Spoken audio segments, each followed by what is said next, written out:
you won't be surprised to know that you're not the only person writing about the coronavirus these days, or even the only person writing about the coronavirus and the Bible and God. I happened to see recently on Torah, which is a well-known Institute of Jewish Learning, an article that says the following: is it too much to consider that as our world continues to sink ever lower in our commitment to virtue, that God has responded with a virus that has forced millions into a timeout of quarantine and seclusion? That's from a rabbi writing on Torah. I've seen many other things like this. I've also seen the kinds of WhatsApps that you were talking about. I saw one that was an interpretation of a particular Talmudic passage with a word that sounds like corona, and it was saying that various things, but basically was saying this shows that Jews don't have anything to worry about from the coronavirus. It won't affect Jews. And then there was the imam in Gaza who said this won't affect Muslims. It's only affecting Jews and Christians. And then we also had an article or a statement by someone involved in the Bible code research who says the corona is predicted in the sections of the Torah that talk about what you shouldn't eat, and this comes from eating the wrong things. So all of this is maybe getting us towards the question of what is impurity in the Torah. But I wonder what you think, at least about the Ish perspective. Would God, is that a biblical way of thinking, that God might respond with a virus to human inadequacy? Well, I think I mean, interpreting what God wants to say is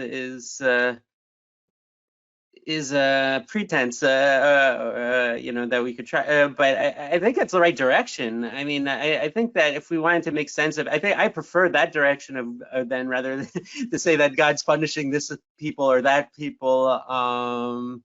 But there are, I mean, my personal. There are in the Torah, Sorry? sorry to interrupt, but there are in the Torah places where God says, I will punish you if you don't follow my mitzvot, if you don't follow these decrees. And there are places where the Torah says, if you do follow these decrees, you won't have, for example, the diseases of Egypt. I think it's machala in that case. Like if you follow these things, you won't have the disease, and if you don't, you will have the disease. And that's even specifically about Israel. So I guess I'm asking, is it a legitimate thing to say that that's the perspective of the Torah, that God might be sending this virus because of either general human iniquity or specific problems in our own nations? It's definitely it fits the most dominant idea of suffering in the Bible. I mean, basically the idea of retribution is the standard that only occasional outcast books like the book of Ecclesiastes, Kohelet, and especially Job are the books that kind of come out and say, wait a minute, we have to raise questions about the justice of suffering and whatever. So yeah, no, I mean the standard biblical concept of retribution is that if you suffer, there must be a cause. I mean, that's the ancient Near Eastern view. I mean, that's basically finding meaning in suffering.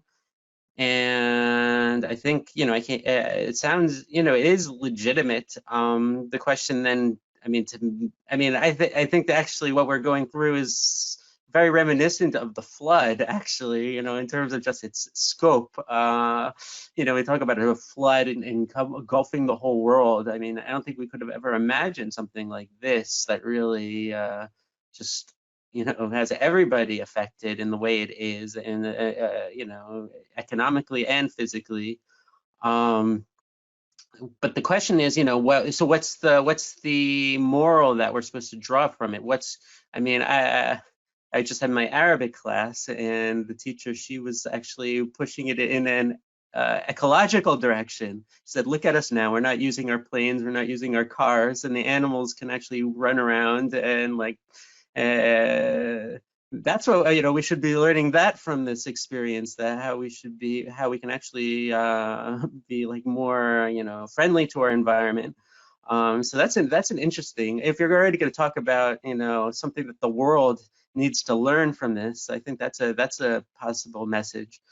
I mean, if we're going to say that it's not going to affect the Muslims or it's not going to affect the Jews, I think that's going to be only after we're done with this, we're going to know who it passed over, and then we can do the scorecard of maybe why.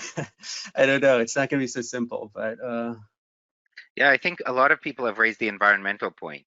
Air pollution is way down because of the coronavirus crisis. It's almost as if the Earth is taking a bit of revenge.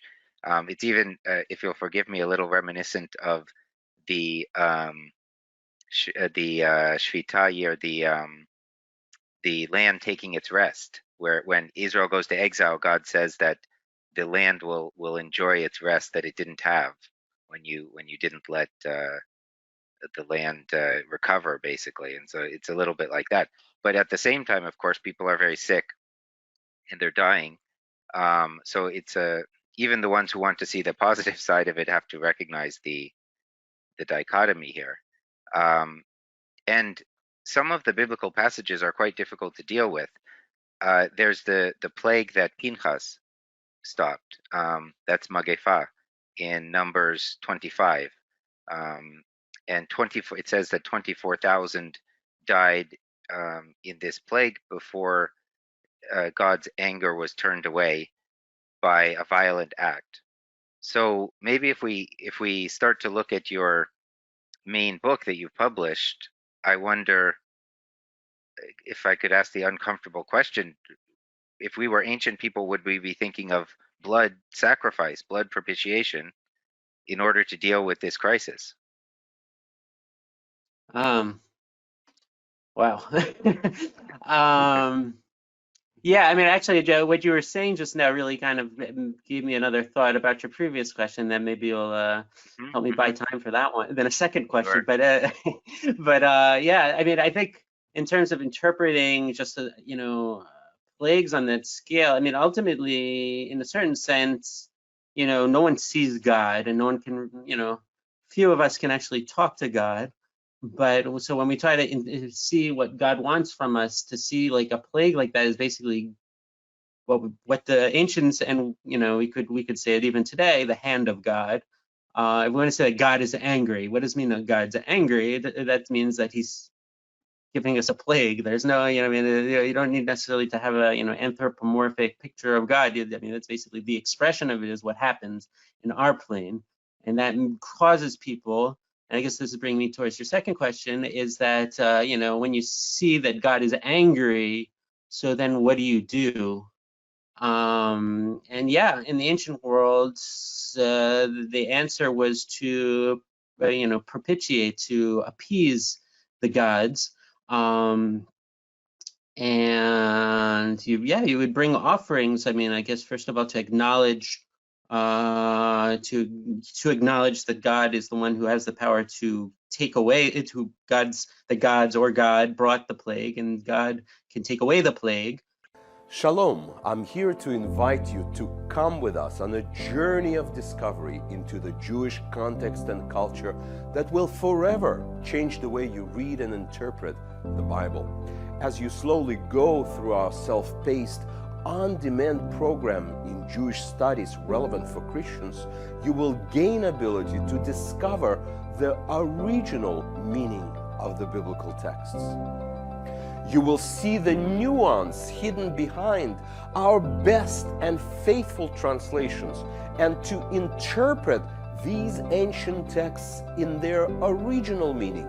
At Israel Bible Center, we provide you with the state-of-the-art, simple-to-use technology. This way, you can study on your own from the comfort of your own home, even towards your certificate in the Jewish context and culture. This study will strengthen your ministry as you continue to serve God. We will guide you through our large collection of crash courses by our fascinating faculty and roundtable talks with leading world scholars. our weekly Israel Bible magazine, as well as Israel Bible podcast that focuses on the land of Israel, will assist us along the way. We believe that the Bible does not need to be rewritten, but it needs to be carefully reread. Click the link and register today to our wide variety of biblical courses.